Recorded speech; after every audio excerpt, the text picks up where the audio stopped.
На рынках Душанбе перед Иди-Курбоном взлетели цены.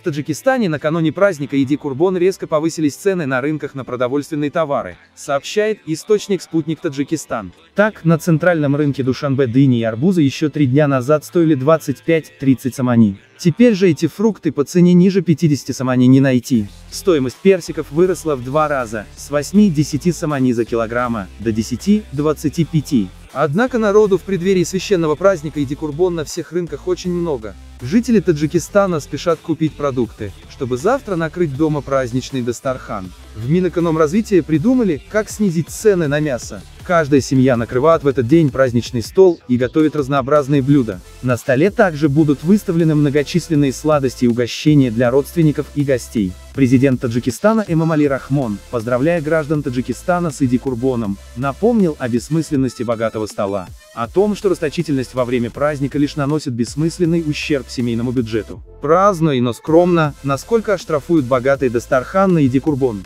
В этом году нарушившие правила мусульмане должны будут заплатить 5000 самани или около $530. Ранее глава Центра исламоведения Таджикистана Файзула Барадзода выступил против идгардака и дастарханов. Он отметил, что обычай идгардак – это не занятие для мусульман, так же как и дастархан, который, по его мнению, тоже не входит в религиозные каноны. Барадзода призывал к тому, чтобы мероприятия в честь Иди-Курбон ограничивались праздничным намазом и убоем жертвенного скота.